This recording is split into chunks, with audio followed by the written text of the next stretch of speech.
L'électronique, c'est très facile et accessible à tout le monde.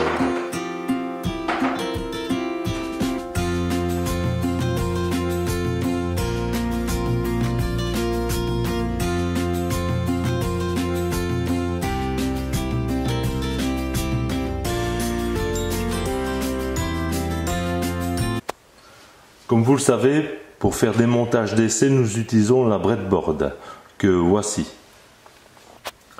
Ce petit module d'alimentation s'affiche directement sur la plupart des breadboards et vous permet ainsi de disposer de 2 tensions au choix sur chaque côté de votre breadboard que voici. Un côté et deuxième côté. Une sélection par calibre vous permet de choisir pour chaque section 3V3 ou 5V. Donc vous avez ici le cavalier qui est mis sur 3V3 et si je le mets de l'autre côté j'aurai 5V. Ici de l'autre côté il est mis sur 5V. Si je le mets par là j'aurai 3V3. Ce module est alimenté par une fiche DC type jack qui se trouve ici. Vous pouvez utiliser une alimentation entre 6,5 et 12 volts. Moi j'utilise une pile de 9 volts. Alors vous avez une LED qui vous indique que le module est bien alimenté et le circuit dispose d'un interrupteur que voici. Donc un interrupteur qui sert pour la marche ou l'arrêt. Vous avez aussi une fiche USB de type A. C'est une sortie régulée en 5 volts. Il ne faut surtout pas la confondre avec une entrée d'alimentation sous peine de détériorer le module. Nous allons afficher le module alimentation sur la breadboard, mais nous devons être sûr que les polarités sont bonnes. Donc ici sur le module, le plus se trouve vers la droite et le moins vers la gauche. Sur la breadboard, c'est tout à fait le contraire. Le moins est sur la droite et le plus est sur la gauche. Donc je vais devoir inverser la breadboard pour que ce soit en face. Donc ici, j'ai bien le plus avec le plus et le moins avec le moins. Donc je vais pouvoir afficher celle-ci.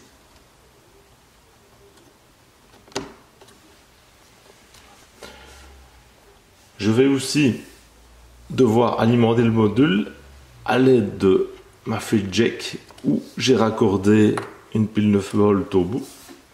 Et alors nous allons vérifier. Voilà. Ça s'éclaire bien.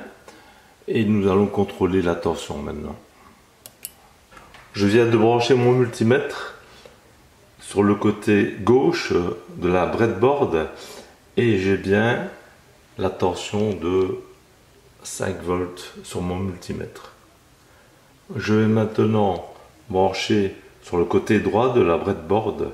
Je viens de brancher sur le côté droit de ma breadboard et ma tension est bien maintenant de 3,2 volts, 3,2, 3,3 volts.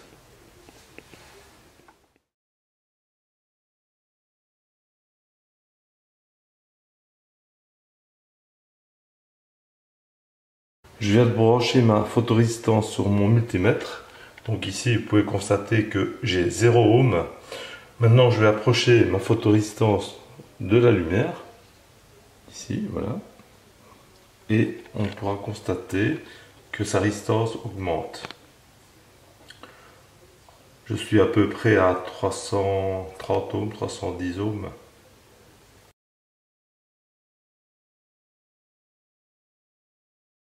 Le schéma du montage. Ici, nous avons l'alimentation en 3,3 volts qui va donc circuler vers la LED. Ensuite, ça va arriver au collecteur du transistor, mais il va être bloquant, donc la LED restera éteinte. Dès que l'obscurité va arriver, la résistance, ici la photorésistance va varier, et alors le transistor va devenir passant, et la LED va s'éclairer. Voilà les 4 composants que nous allons utiliser pour faire le montage avec la photorésistance qui va nous permettre, dès que la nuit sera tombée, d'allumer un éclairage. Dans ce cas-ci, ce sera une LED. Si j'isole la résistance photo de l'éclairage, la LED va s'allumer. Et voilà, la LED s'éclaire, la LED s'éteint, la LED s'éclaire, la LED s'éteint.